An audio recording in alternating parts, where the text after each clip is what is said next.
We rely on space for just about everything these days. GPS, communication, you name it. But what if I told you that our access to space, that whole world above our heads, is unbelievably fragile? So fragile that it could all come crashing down, not in 100 years, but in just a matter of days. Let's get into it. And hey, this isn't some far-off sci-fi movie plot. This quote, "a bizarre orbital traffic jam," is how scientists are describing what's happening just a few hundred kilometers up. Low Earth orbit, or LEO, has gotten so incredibly crowded that it's created a situation we have literally never seen before. So, this really is the core question we have to grapple with, based on some pretty eye-opening new research. It's a question that puts the stakes into perspective, right? It shows just how vulnerable we've accidentally made ourselves.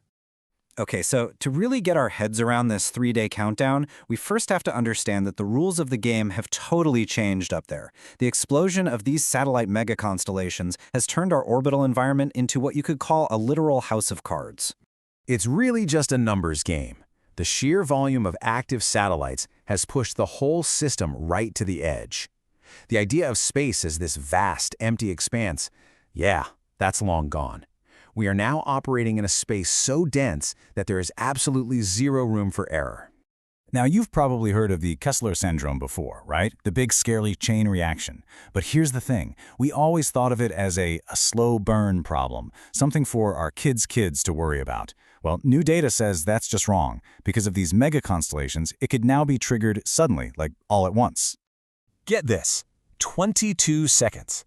Just let that sink in for a moment. That's the average time between two satellites screaming along at thousands of miles an hour, passing within a kilometer of each other. It's a constant stream of near misses. That's the reality of this traffic jam.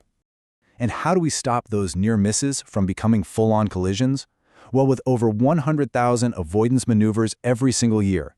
It's this non-stop, high-stakes celestial ballet that has to be performed perfectly, automatically, day in and day out.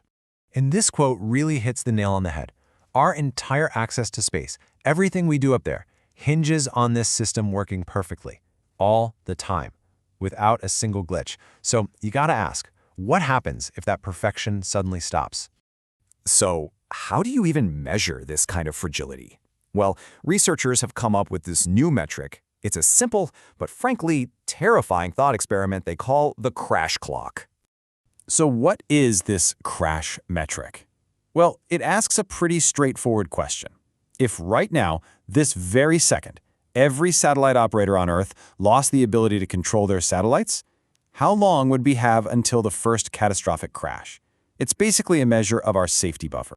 And the logic behind it is dead simple. You just run a simulation where you pretend we've lost total control of everything. Then you start a timer. And that timer stops the instant the first major collision happens. You know, the one that could kickstart that whole Kessler syndrome nightmare. And when the scientists actually ran these calculations, hoo boy, the results were just staggering. They showed just how fast our margin for error up there has basically evaporated in just a few years. Okay, let's rewind to 2018. This is before the mega constellation boom really kicked into high gear. Back then, the crash clock was at 121 days. We had about 4 months to figure things out if we lost control. 4 months? That feels kind of manageable, right? Okay, so what is it today? Well, that buffer has absolutely plummeted to just 2.8 days. Let me say that again. We went from a 4-month safety window to less than 3 days. That is how close to the edge of disaster we are now operating if our control systems go down. I mean, just look at this chart. The visual makes it so clear. That massive pillar for 2018 and then today's tiny little sliver. That drop from 121 days to 2.8, that's a 98% reduction in our orbital safety margin. It's a pretty stunning picture of our new reality. And what this means is that even a temporary problem is a huge deal. If we lose control for just one day, 24 hours, there is already a 30% chance of a major collision. One collision that could be the first domino to fall. So, okay, we've got this incredibly delicate system. You're probably thinking, what could possibly cause a total system-wide failure like that? A cyber attack? Human error? Well, the most likely culprit is actually our own sun.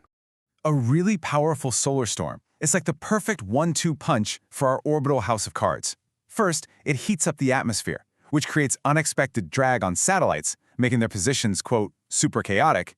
And second, even worse, it can literally fry the electronics we rely on to track and command them, causing a total loss of control.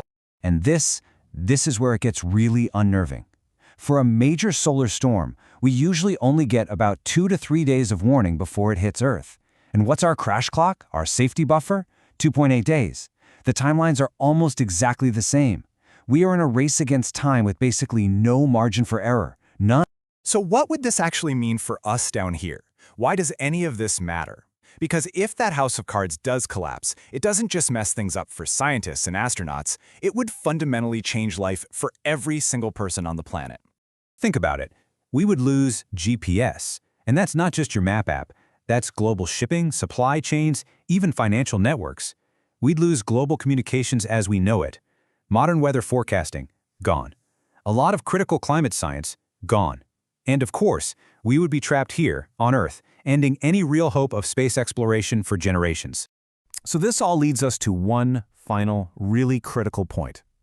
In this race for global internet and total connectivity, we've built something amazing, for sure, but it is also incredibly fragile. We have, without really thinking about it, made a massive, massive bet. And this is really the ultimate takeaway, the big question the source material leaves us with. Are the benefits we get from all this worth the risk, the very real risk, of losing access to space forever? It is the ultimate gamble, and as we've seen, that crash clock is ticking.